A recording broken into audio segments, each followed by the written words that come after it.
નમસ્કાર મિત્રો, સ્વાગત છે અમારી યુટ્યુબ ચેનલ ઓલેજ હેપીમાં. મિત્રો, આજે આપણે જોઈશું ગુજરાતનો ઇતિહાસ police constable test paper number 4, જેમાં 20 પ્રશ્નોનો સમાવેશ કરેલો હશે ગુજરાતના ઇતિહાસને લગતા. આપણે 61ના નંબરમાં આવ્યા હતા, તો આગળના પ્રશ્નોથી જોઈએ. 20 પ્રશ્નોમાંથી કેટલા પ્રશ્નો સાચા પડે છે કોમેન્ટ બોક્સમાં જરૂરથી જણાવજો. તો ચલો મિત્રો, શરૂ કરીએ. 61મા નંબરનો ક્વેશ્ચન: ગુજરાતના બીજા મુખ્યમંત્રી કોણ હતા? તો ગુજરાતના બીજા મુખ્યમંત્રી, સાચો જવાબ રહેશે સી ઓપ્શન, બળવંતરાય મહેતા.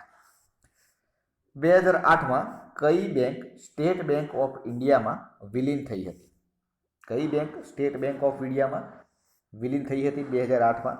સાચો જવાબ રહેશે એ option, State Bank of Saurashtra, એટલે કે એ ઓપ્શન સાચો જવાબ રહેશે. 63મા નંબરનો ક્વેશ્ચન: હડપ્પન સંસ્કૃતિનું સૌથી મહત્વનું બંદર કયું હતું?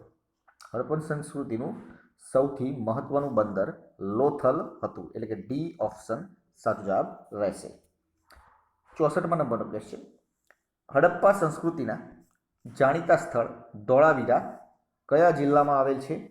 દરેક મિત્રોને ખ્યાલ જ હશે કયા જિલ્લામાં આવેલ છે હડપ્પા સંસ્કૃતિના જાણીતા સ્થળ ધોળાવીરા. બી ઓપ્શન સાચો જવાબ રહેશે, કચ્છ જિલ્લામાં આવેલ છે. 65મા નંબરનો ક્વેશ્ચન: મોઢેરાનું સૂર્ય મંદિર સન ટેમ્પલ કયા સોલંકી શાસકના સમયમાં બંધાયું હતું? કયા સોલંકી શાસકના સમયમાં બંધાવ્યું હતું મોઢેરાનું સૂર્ય મંદિર? સાચો જવાબ રહેશે બી ઓપ્શન, ભીમદેવ પહેલાના. 66 નંબરનો ક્વેશ્ચન: પાટણની પ્રસિદ્ધ રાણકી વાવ કોણે બંધાવી હતી? ખ્યાલ જ હશે દરેક મિત્રોને, પાટણની પ્રસિદ્ધ રાણકી વાવ રાણી ઉદયમતી દ્વારા બંધાવવામાં આવી હતી. આગળનો ક્વેશ્ચન: અમદાવાદનું પ્રસિદ્ધ કાંકરિયા તળાવ કયા સુલતાને બંધાવ્યું હતું? કોણે બંધાવ્યું હતું અમદાવાદનું પ્રસિદ્ધ કાંકરિયા તળાવ? ડી ઓપ્શન, કુતુબુદ્દીન અહમદ શાહે બંધાવ્યું હતું. 68મા નંબરનો ક્વેશ્ચન: ગુજરાતમાં સૌપ્રથમ મફત અને ફરજિયાત શિક્ષણ દાખલ કરનાર રાજવી કોણ હતા? આ પણ દરેક મિત્રોને ખ્યાલ જ હશે.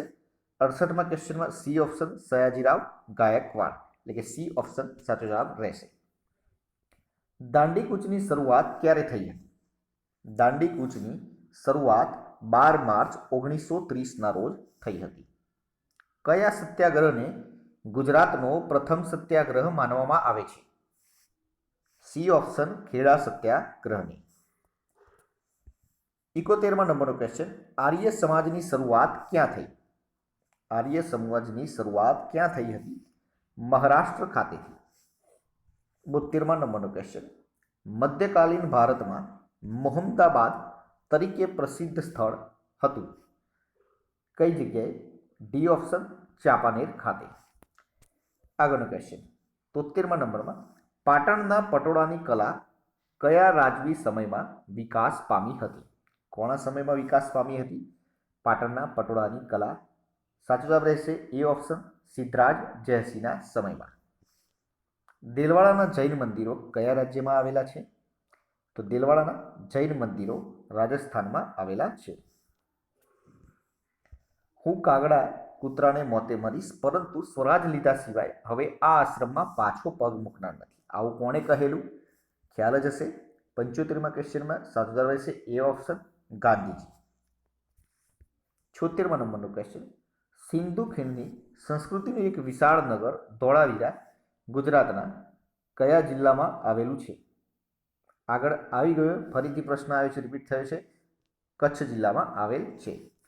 સમ્રાટ અશોકનો શિલાલેખ ગિરનારની તળેટીમાં કયા કુંડની નજીક આવેલો છે? કયા કુંડની નજીક આવેલો છે? 77મા ક્વેશ્ચનમાં સાચો જવાબ રહેશે સી ઓપ્શન, દામોદર કુંડની નજીક આવેલો છે. શ્રી કૃષ્ણના બાળમિત્ર સુદામા ક્યાંના વતની હતા? તો શ્રી કૃષ્ણના બાળમિત્ર સુદામા પોરબંદરના વતની હતા. સોલંકી વંશના કયા રાજવીએ ભીલ સરદારને હરાવીને ત્યાં કર્ણાવતી, એટલે કે હાલનું અમદાવાદ નામે નગર વસાવ્યું હતું? કોણે હરાવીને? તો બી ઓપ્શન, કર્ણદેવ સાચો જવાબ રહેશે. 80મા નંબરનો ક્વેશ્ચનમાં મહેમૂદ બેગડો કેમ કહેવાય છે? બેગડો કેમ કહેવામાં આવે છે? તો 80મા નંબરના ક્વેશ્ચનમાં સાચો જવાબ રહેશે ડી ઓપ્શન તે જુનાગઢ અને પાવાગઢ એમ બંને 2 ગઢ જીત્યા હતા, તેથી તેને મોહમ્મદ બેગડો કહેવામાં આવે છે. મિત્રો આ હતા આપણા આજના 20 પ્રશ્નો. 20 પ્રશ્નોમાંથી કેટલા પ્રશ્નો સાચા પડ્યા તે કોમેન્ટ બોક્સમાં જરૂરથી જણાવજો.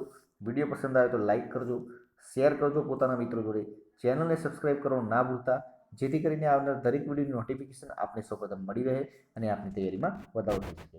કાલે ફરીથી નવા વિડીયો સાથે મળીશું. જય હિન્દ, જય ભારત.